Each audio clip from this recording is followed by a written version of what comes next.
Imagine a world wrapped in the thickest velvet of silence. Not the hush of a snow-muffled night, not the stillness of a chapel after the last bell, but a silence so complete it has never known the crack of dawn, the whisper of a lullaby, or the thunder of a mother's heartbeat. For 5 years, two identical boys with emerald eyes and unruly chestnut curls lived inside that velvet. Ethan and Noah Mitchell had never heard their mother say, "I love you." They had never heard their own laughter bounce off the walls.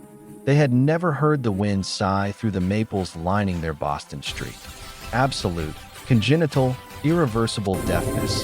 Doctors delivered the verdict like a sealed tomb. Yet on one crystalline March Sunday, that tomb cracked open with tears no one could explain. This is the true story of a widow, her twins, and the Virgin Mary who refused to let silence have the final word. Leave a comment now. Where are you watching from, and what time is it there? Let's map how far the mother's miracles travel.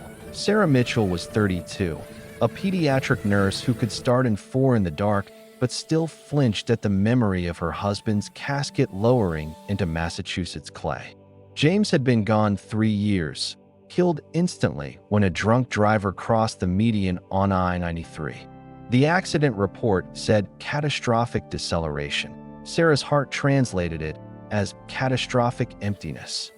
She became mother and father in the same breath, waking at 5 a.m. to the glow of her alarm clock. The only sound in the house the soft click of the coffee maker she no longer needed to hear to time the brew. By the time the twins stirred, pancakes were stacked, orange juice poured, and Sarah's smile was already in place. Bright, practiced, unbreakable. Ethan and Noah were mirror images. Same cowlick, same dimple in the left cheek, same fearless grin when they raced tricycles down the driveway. In the Irish Catholic enclave of West Roxbury, where front porches sagged under the weight of Virgin Mary grottos and Red Sox pennants, the Mitchell boys were beloved. Neighbors waved. Grandma Martha, James's mother, spoiled them with chowder thick enough to stand a spoon. Their world was tactile and luminous. The vibration of a closing door felt through bare feet, the flash of sunlight on a spinning pinwheel, the rapid ballet of fingers spelling jokes only they understood. Sign language arrived early and fluently. By age 3, they debated whether Batman could beat Spider-Man with the eloquence of tiny theologians. Sarah never abandoned the rituals of hearing mothers. Each night she sang, not loudly. Her voice was a gentle alto cracked by grief, but with the stubborn hope of a woman refusing to let silence claim every inch of her children. She traced the words on their cheeks so they could feel the shape of "Hush Now" and "Sweet Dreams."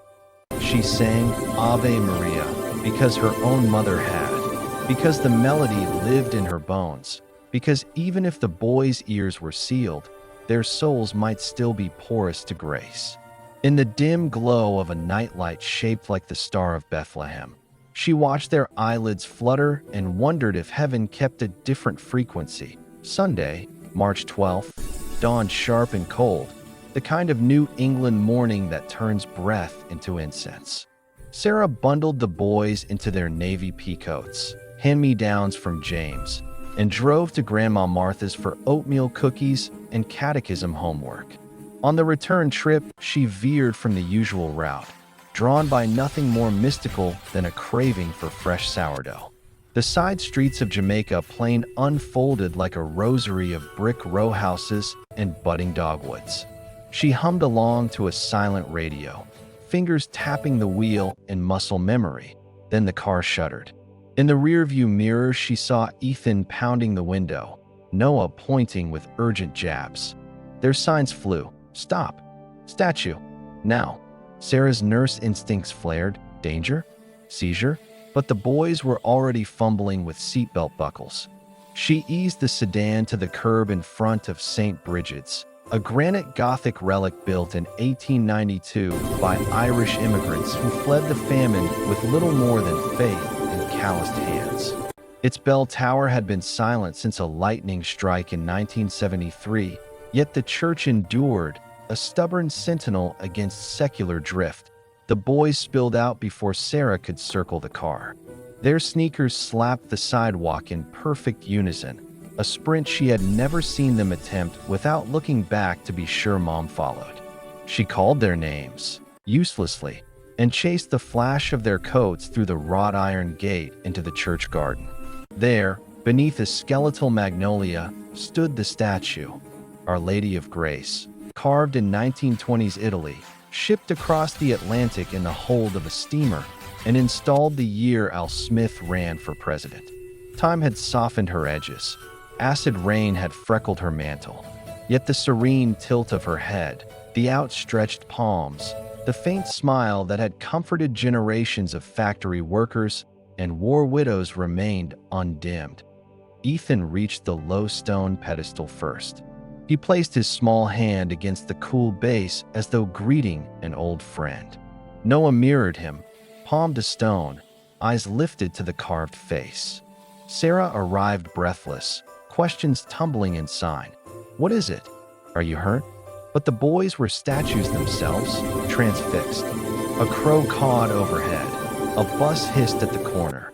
The world roared on. Yet inside the garden there was only the hush of held breath. Then the tears began. Not the thin rivulets of a scraped knee, but fat, shining drops that rolled from the corners of their eyes and soaked the collars of their coats. Sarah dropped to her knees, panic clawing her throat. She searched for blood, for bruising, for any explanation. None. Only joy, impossible, radiant joy, shining through the salt water. Ethan's mouth curved in a smile so wide it dimpled both cheeks. Noah's shoulders shook with silent sobs that were somehow laughter too. Sarah's hands trembled as she signed. Why are you crying? They turned to her, eyes alight with a secret too large for 5-year-old vocabularies, then looked back to the Virgin. No answer, just peace, thick as incense. Minutes stretched. A parishioner shuffled past on the sidewalk, rosary beads clicking, and did not notice the tableau of mother and sons locked in wordless communion. At last the boys withdrew their hands, wiped their faces on their sleeves, and signed in unison, home. Sarah led them back to the car, pulse hammering. In the rearview mirror they sat uncommonly still, staring out windows at a city that suddenly seemed louder, as if the volume of creation had been turned up a notch only they could hear. The Mitchell sedan rolled through the slush-slicked streets of Jamaica Plain, past triple-deckers flying faded American flags and front-yard shrines where plastic Virgin Marys glowed electric blue at night. Sarah's hands gripped the wheel at 10 and 2, knuckles white, mind racing faster than the engine. What had just happened? Ethan and Noah, usually a whirlwind of backseat sign language debates. Who would win, dinosaur or robot? Sat in unnatural stillness, faces turned to the glass as if listening to a concert only they could hear. Every few seconds, Sarah glanced back, half expecting the tears to return, half praying they wouldn't. The boys' reflections in the window looked older somehow, as though the statue had aged them 5 minutes in 5 years. She replayed the scene. The sudden jolt of the car, the frantic pointing, the sprint across consecrated ground. St. Bridget's Garden wasn't even on their radar. Sarah hadn't attended Mass there since James's funeral, when the pastor's thick Dorchester accent had stumbled over the eternal rest grant unto him, and she'd fled before the final blessing. Yet her deaf sons, boys who navigated the world by vibration and sight, had been drawn, magnetized. The word lodged in her throat like a host. Pulling into the driveway, she killed the engine and sat a moment, listening to the tick-tick cooling of metal. The house looked smaller suddenly, its clapboards the color of oversteeped tea. Grandma Martha's minivan was gone. Sunday chores called her to the senior center. Sarah unbuckled the boys, who moved with the deliberate calm of pilgrims returning from Mecca. Inside, they kicked off boots in perfect synchronization, hung coats on hooks shaped like ducks. James had carved those the winter before the accident, and padded to the living room without a single sign for snack or toy. Sarah hovered in the doorway, arms folded tight across her nurse's scrubs. The room smelled of Play-Doh and the lemon polish Martha wielded like a sacramental. Sunlight striped the carpet through half-shut blinds. Ethan knelt by the coffee table, stacking blocks into a lopsided tower. Noah arranged toy cars in a silent parade. No chatter, no giggles, no "Mom, look," flashed in ASL. Just the soft clack of wood on wood, the whisper of socks on rug. But their faces, serene, almost luminous, radiated a peace Sarah hadn't seen since the ultrasound tech first said twins. She tried to shake it off. Kids are weird. Statues are pretty. End of mystery. Yet when she bent to kiss their foreheads, their skin felt fever warm, as if the stone had transferred some inner sun. Dinner was macaroni shaped like dinosaurs, James's recipe, extra cheese, and the boys ate with unusual focus, eyes flicking to Sarah's mouth each time she spoke aloud, a habit she'd broken years ago. Bedtime came early. They asked for the Blue Book, a battered copy of the children's Bible with illustrations of Noah's Ark that always made them laugh because the giraffes wore life jackets. Sarah tucked them in side by side, the way they'd slept in the NICU, IVs snaking from miniature veins. She began her nightly ritual, lips moving to Silent Night, fingers tracing the melody on their blankets. But tonight the song caught in her throat. She switched to the Hail Mary, the words she'd memorized in second grade at St. Teresa's, the ones James whispered into her hair on their wedding night. Holy Mary, Mother of God, pray for us sinners. Ethan's eyes fluttered open.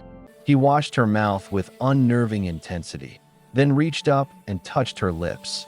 Gentle, reverent. Noah did the same on the other side. Sarah's heart stuttered. They had never done that before. Never. She kissed their palms, turned out the light, and backed into the hallway, pulling the door to a finger's width. In the kitchen, she poured a glass of Merlot, James's favorite, the bottle he'd saved for their 5th anniversary and never opened, and stood at the sink staring at the moonlit backyard. The swing set creaked in the wind, chains singing a minor key.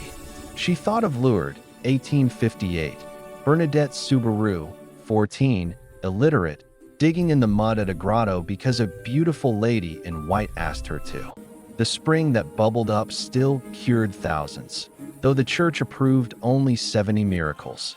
Sarah had rolled her eyes at the documentary in nursing school. Coincidence, psychosomatic, placebo. But now her sons had wept joyful tears at a weathered statue in a forgotten garden. Now the air felt charged, like the moment before lightning. She opened her phone, thumb hovering over Dr. Richard's contact. Too late to call. Instead, she scrolled to a photo.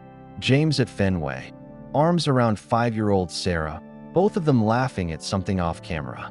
His rosary, olive wood from Jerusalem, a wedding gift from his grandmother, dangled from his wrist. Sarah had buried it with him, or thought she had. Wait. She dashed to the bedroom, yanked open the nightstand drawer. There it was, tangled with a hospital bracelet and a lock of baby hair. She must have swapped it out at the funeral home in a fog of grief. The beads were warm, as if recently held. Sarah sank to the carpet, rosary coiled in her fist. The first decade spilled out unbidden. Our Father, her voice cracked. She hadn't prayed aloud since the accident. Hail Mary, full of grace. Tears came then, hot and sudden, the kind that scraped the soul raw. She begged, not for healing, not yet, because hope was a blade, but for understanding. Show me what they saw. Exhaustion finally claimed her on the couch. Rosary clutched to her chest like a talisman point. 3 nights later, the first crack in the wall of silence appeared, not with trumpets, but with a pot. Sarah was scrubbing Wednesday's lasagna pan, radio off because noise was pointless. The boys played in the living room, building a block cathedral complete with pipe cleaner saints. She was elbow deep in suds, humming the Magnificat under her breath. My soul doth magnify the Lord, when the pan slipped.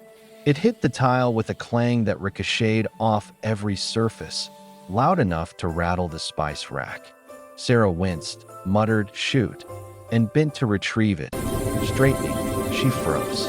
Ethan and Noah stood in the doorway, identical heads cocked toward the sink, eyes wide as communion hosts. They had turned. At the sound, simultaneously, perfectly, Sarah's pulse thundered in her ears louder than any crash. She let the pan clatter again, deliberately this time. Two small bodies flinched, then stared at the source. Noah's mouth formed a perfect O. Ethan took one tentative step forward, as if approaching a wild animal. Sarah dropped to her knees, suds dripping from her forearms. "Can you hear that?" she signed, hands shaking so badly the signs blurred. The boys looked at each other, then back at her, and nodded, slow, wondering nods that shattered 5 years of certainty. Sarah pulled them into her arms, dishwater soaking their pajamas, and sobbed into their hair.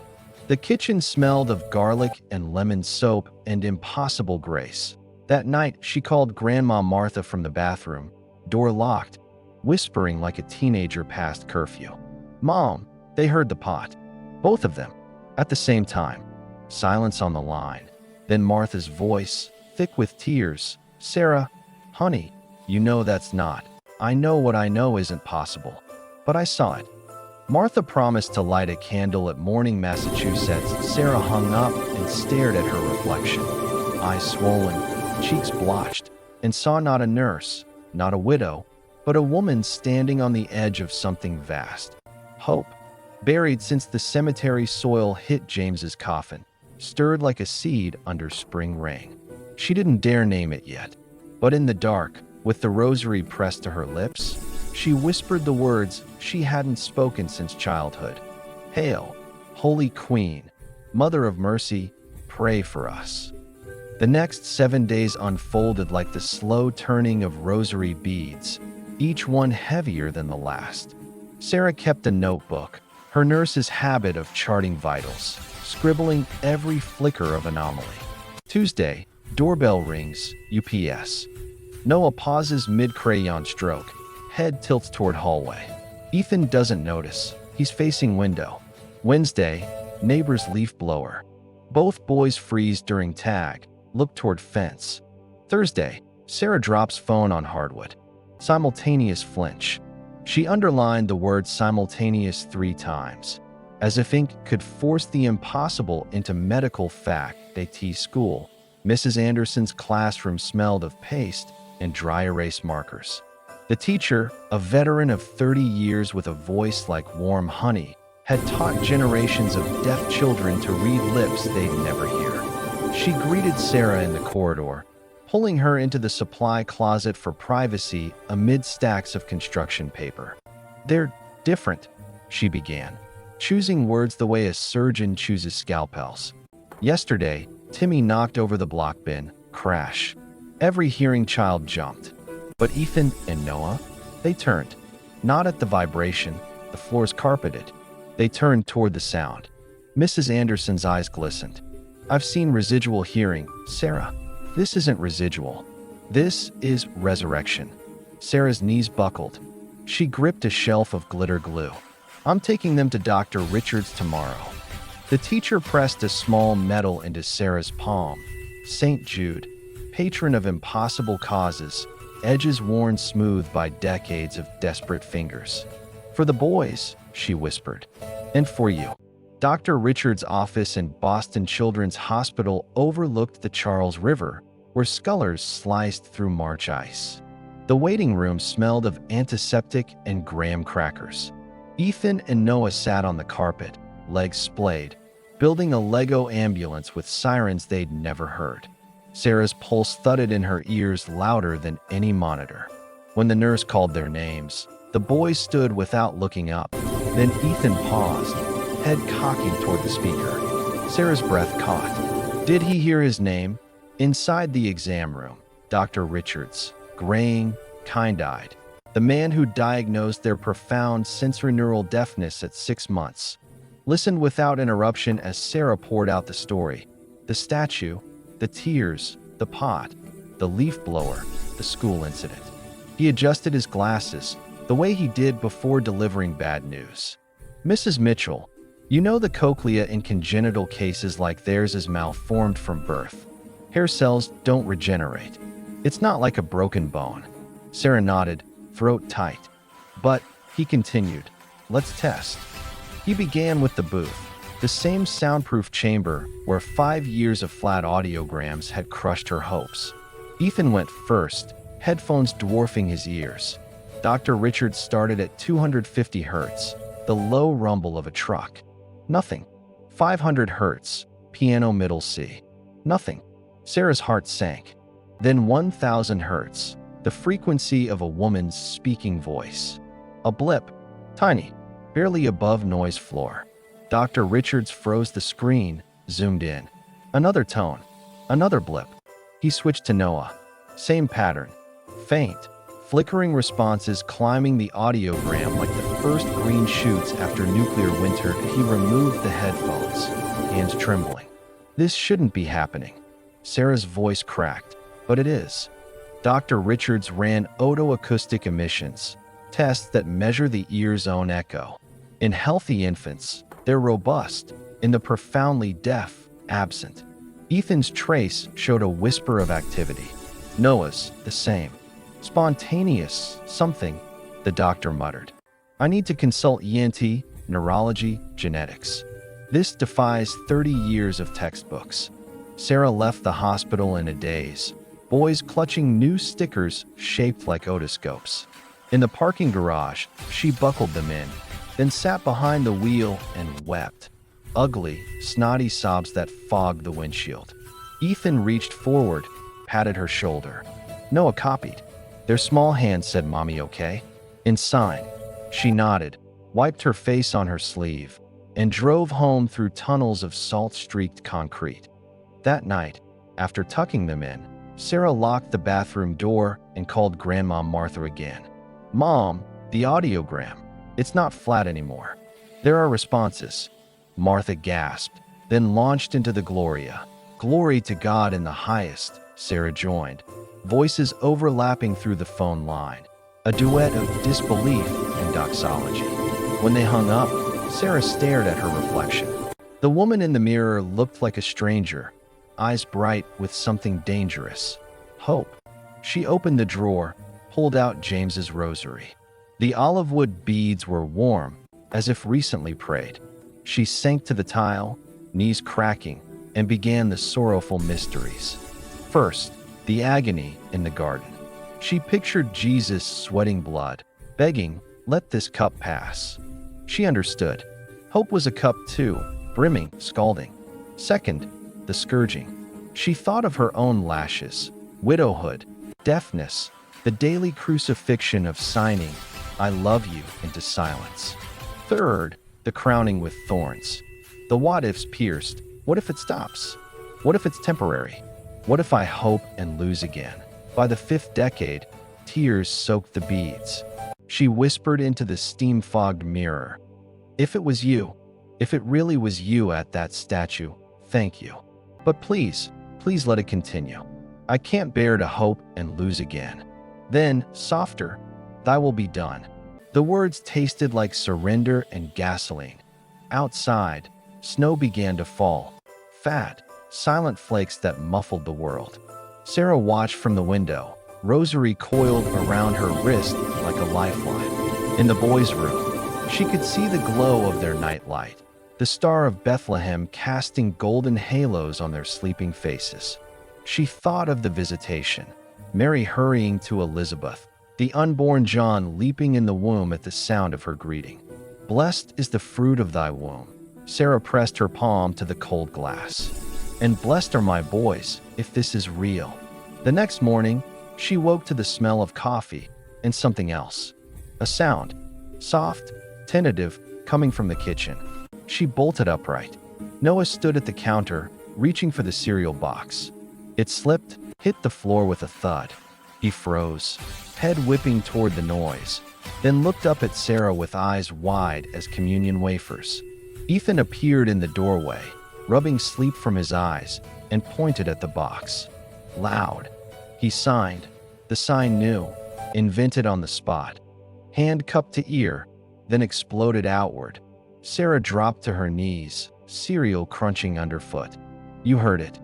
Both boys nodded, grins splitting their faces. She pulled them close, inhaling the scent of sleep-warm pajamas and Johnson's shampoo. Over their heads, she mouthed to the ceiling, "Thank you." But doubt lingered like incense after Massachusetts. She scheduled to follow up with ENT, neurology, even a pediatric audiologist who specialized in cochlear implants. Though implants were useless without nerve function, and function was what was mysteriously returning. Dr. Richards emailed, "I've conferred with colleagues. No precedent. We're scheduling MRI under sedation next week." Sarah stared at the screen, then closed the laptop. She didn't need scans to confirm what her mother's heart already knew. That afternoon, she drove back to St. Bridget's. The garden was empty, snow dusting the Virgin's mantle like a lace veil. Sarah stood before the statue, breath pluming. "I don't understand," she whispered aloud. "But I believe." She reached out, touched the stone base where her son's hands had rested. It was cold, unyielding, yet beneath her palm, she swears she felt a pulse, faint as a fetal heartbeat on Doppler. The 8th week arrived like the 8th day of creation, a Sunday when the world was made new again. Sarah rose before the alarm, the house still cloaked in pre-dawn indigo. She padded to the kitchen in sock feet, humming the Regina Caeli, Easter's anthem, because Lent had ended and something inside her had risen. Eggs sizzled in butter. The radio stayed off. She was stirring, lost in the golden swirl, when a small hand tugged her scrub top. Noah stood there in dinosaur pajamas, hair a bird's nest halo, eyes enormous. He opened his mouth. A sound escaped, not a word, not yet, but a raw, throaty, shaped like wondered. Sarah's spatula clattered. She knelt, heart ricocheting against ribs. "Noah, did you?" He nodded, then tried again. The syllable hung in the air like incense. From the hallway came the slap of bare feet. Ethan burst in, cheeks flushed from running. Sarah hadn't called him, hadn't signed. Yet he was here, drawn by the fragile noise his brother had birthed. She opened her arms. They filled them. Then, trembling, she whispered their names aloud for the first time in 5 years. Ethan. Noah. Two had snapped up. Two pairs of green eyes locked on her lips. Recognition bloomed, slow, miraculous. Ethan's mouth worked. Emma. The sound was gravel and honey. Sarah's sob broke the spell. "Yes, baby mommy." She cupped their faces, thumbs tracing cheekbones that would one day need shaving. "Say it again." Noah tried. "Mom." Hoarse, imperfect, perfect. The word cracked open the heavens. She gathered them to the floor, eggs forgotten, butter smoking. The three of them rocked in a puddle of sunrise and cereal crumbs, while Sarah wept the Te Deum without knowing the Latin. Outside, a cardinal, scarlet as a cardinal's robe, landed on the sill and trilled. Both boys turned toward the window, mouths agape. "Bird," Ethan signed, then pointed at his ear, loud. Sarah laughed through tears. Yes, a cardinal. God's little singer. Speech therapy began the following Tuesday at the Clark School, a brick fortress of hope where deaf children learned to speak the world into being. Miss Elena, their therapist, had hands that danced like Mary's at the Annunciation. She started with breath. Blow the feather, feel the air. Ethan puffed. The feather fluttered. He heard the whoosh leave his lips and giggled, a sound like wind chimes in July.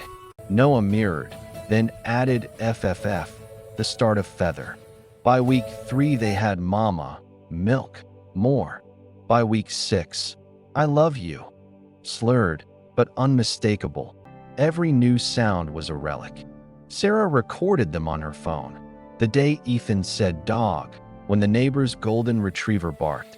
The afternoon Noah whispered rain during a thunderstorm, pressing his ear to the window pane as if the glass were a seashell.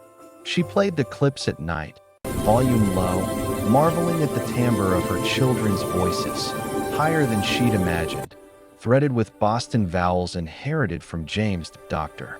Richard's follow-up MRI showed no tumors, no anomalies, only healthy auditory nerves lighting up like the Christmas tree at the Prudential Center.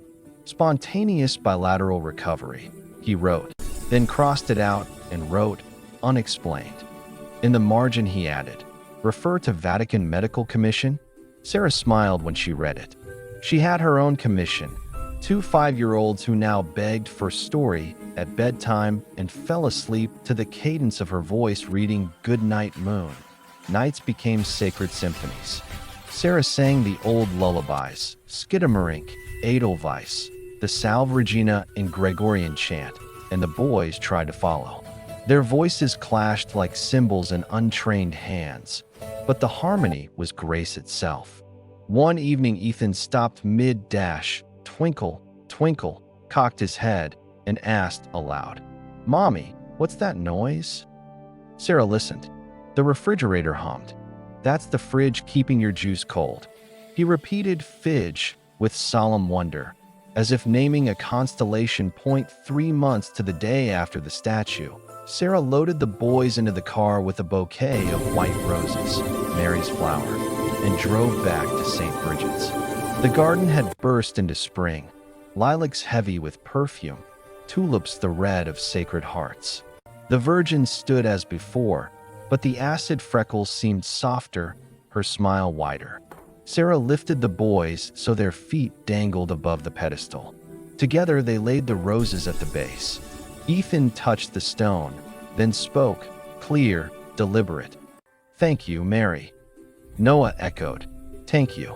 The words floated upward like incense. Sarah knelt, her nurse's knees protesting on the gravel. She traced the Ave Maria in the dirt with a fingertip, then pressed her lips to the statue's foot where generations of lips had worn a shallow groove. "Hail Mary, full of grace, the Lord is with thee." The boys copied, voices overlapping hers in a childish canon. A breeze stirred the lilacs. Petals drifted like confetti from heaven. On the drive home, Ethan asked, aloud, "Mommy, will we always hear now?" Sarah's eyes filled. "I don't know, sweetheart, but we'll cherish every sound." Noah leaned over and patted his brother's hand, then signed and spoke. God fixed ears. Simple theology from a 5-year-old mouth. Sarah laughed until she cried at the red light on Center Street. That night she tucked them in. The 3 of them squeezed into Ethan's twin bed like sardines in a holy tin. She began the Magnificat. "My soul magnifies the Lord." The boys joined, off-key, missing half the words, inventing the rest. "My soup makes big the Lord." Sarah's heart swelled until it hurt. When they drifted off, she stayed, listening to their breathing synchronize. Inhale, exhale, the soft whistle of air through noses that now knew the scent of rain on asphalt. Later, in the dark living room, she opened her laptop and typed an email to Dr. Richards. No more tests needed. "We have our miracle." She attached a video. Ethan and Noah singing "Happy Birthday" to Grandma Martha over FaceTime, candles flickering on a lopsided cake. She hit send, then closed the lid. The house was quiet. No, not quiet. Alive. The clock ticked. The fridge hummed. Somewhere down the street, a dog barked. Ordinary sounds, now extraordinary. Sarah picked up James's rosary, kissed the crucifix, and whispered into the stillness, "Pray for us sinners, now and at the hour of our death." But for the first time, death felt distant. Life, loud, messy, miraculous, had moved in.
6 months had passed since that March Sunday when silence began to shatter, and the Mitchell home now pulsed with a soundtrack Sarah once only dreamed in her deepest sleep.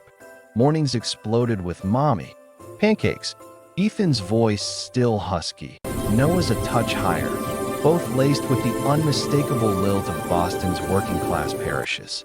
The twins attended a mainstream kindergarten at St. Bridget's School, the same granite sentinel where their miracle ignited. Sister Agnes, principal and former missionary in Guatemala, had insisted, God doesn't do half miracles. She waived tuition, citing the Vatican's own precedent with the cured deaf child at Lourdes in 1862. The boys sat front row, hands occasionally signing out of habit, but mouths now leading the charge. Pledge allegiance, recited with gusto. The under God punched like a drum. Speech therapy continued twice weekly, but Miss Elena had shifted from drills to delight. They practiced tongue twisters beneath a poster of Our Lady of Perpetual Help. She sells seashells became, she sells seashells by the seashore, Mary. Laughter pealed, real, belly-deep laughter that rattled the speech room windows. Sarah sat in, knitting booties for the church bazaar, tears pricking every time a new consonant clicked into place. One October afternoon, Noah counted to 10 in Spanish. Uno, dos, tres. A gift from Miss Elena's heritage and, Sarah suspected, a nod from the Virgin who once appeared to Juan Diego in Aztec tongues. Evenings were symphonies of the ordinary made sacred. The boys discovered the call-in response of family life.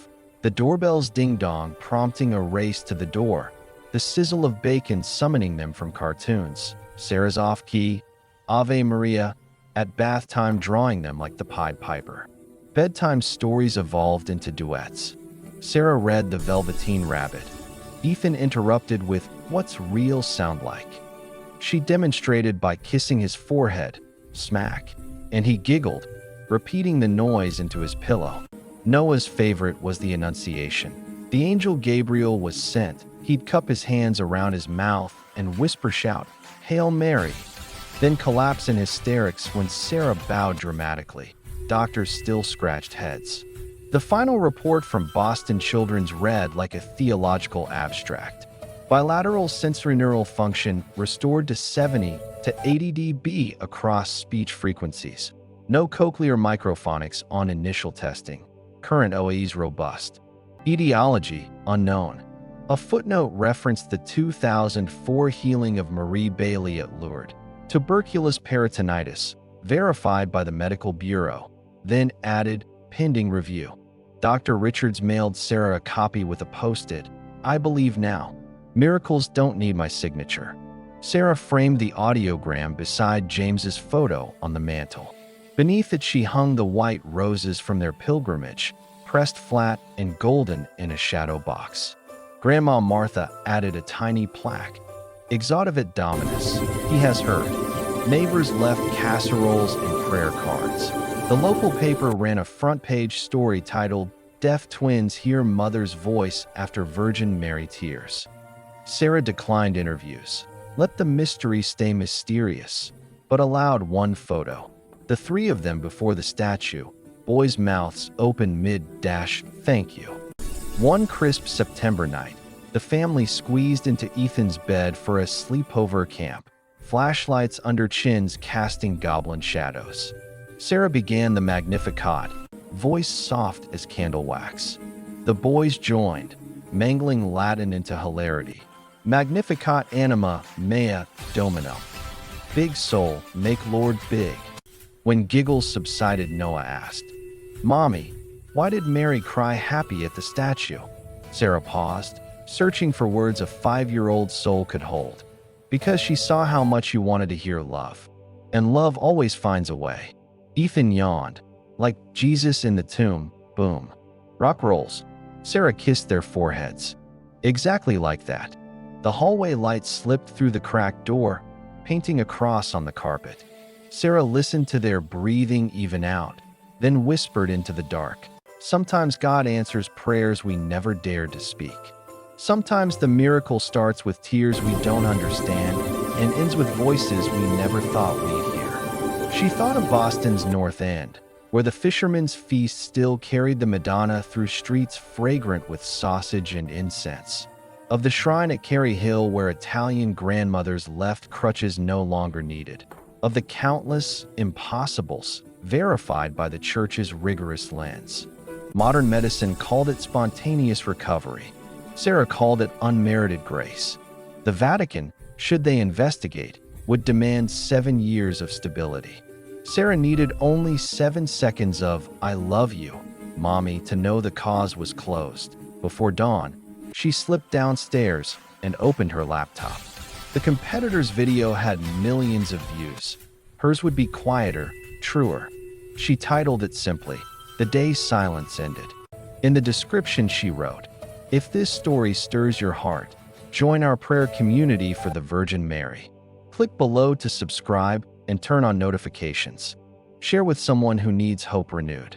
And in the comments, write the first word my son spoke after 5 years of silence. Mother. Let's fill the digital world with the sound of miracles." She hit upload, then stepped onto the porch. The city stirred, garbage trucks growling, gulls crying over the harbor, a church bell tolling 6. Ordinary sounds. Eternal soundtrack. Sarah lifted James's rosary to the first pink streak of sunrise and prayed the Memorare. "Remember, O most gracious Virgin Mary." From upstairs came a sleepy voice. "Ethan's calling Mommy?" "Birds." She smiled, tears warm on her cheeks. "May the Virgin Mary continue to bless and protect you and your family. Amen."